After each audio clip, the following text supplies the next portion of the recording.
she's very determined, she's strong-willed, she has an independence, but I didn't want her to become a caricature.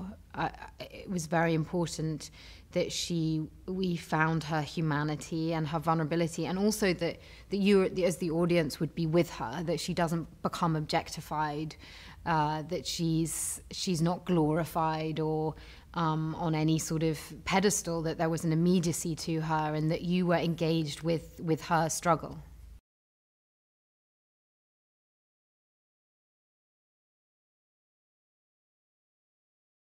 She's very grounded, and she has a confidence that is obviously very important to Star Wars as well. The sense of the Force and the sense of goodness, and how do we find that in the costume? So we came up with a design with the shirt that was cut in a Japanese style, and then combining that with something more practical. What would she need, you know, if she's going on missions and she's someone who is often in situations where she needs to protect herself physically.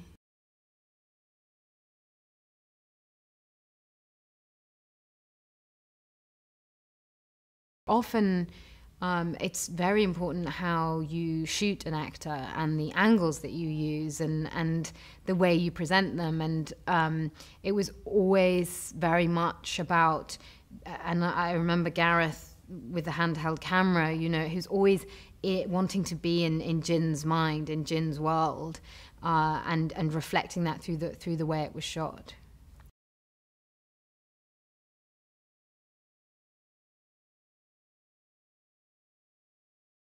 So on the first day, it was incredibly nerve-wracking. We didn't have a lot of time to shoot. We had to shoot before the sun came up.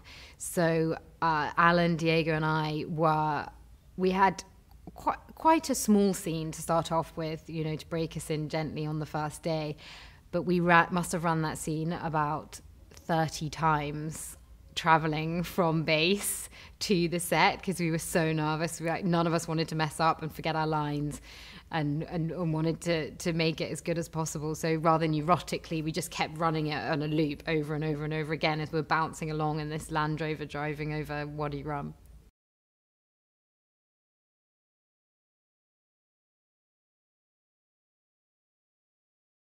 That's when I think filmmaking is really special and acting is really special, when you get moments of where the actor loses self-consciousness and there's a little moment of surprise, or it's trying to find an authenticity, and Gareth constantly was pushing for that and wanted to create something that was very immersive. We're in a time now where obviously virtual reality is hugely important and is potentially going to be the next form of film, and so there is an appetite in audiences for something that's very, very feels very real and feels like you're actually in it. And it feels like with Rogue One, the style that Gareth made it is that it's incredibly immersive.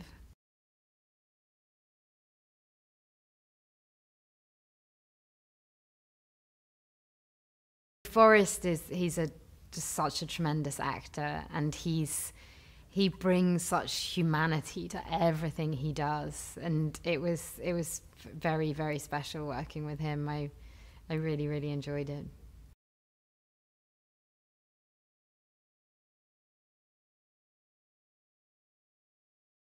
I loved doing all the Jeddah sequences when we were running around, and when it was at K2 and Diego and it was always great fun. Alan would always be throwing in completely random lines that would always make us laugh, and then we'd have to try and be serious because we were running away from stormtroopers or something.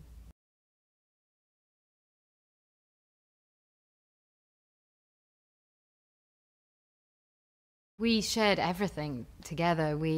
It's so nice to have someone to partner with, to go through it, and we both have similar approaches. We both like to be prepared and then play around on the day and have fun with it, and it was great fun. He's very. I remember seeing him in Y Tu Mamá También, and I've been a big fan since then.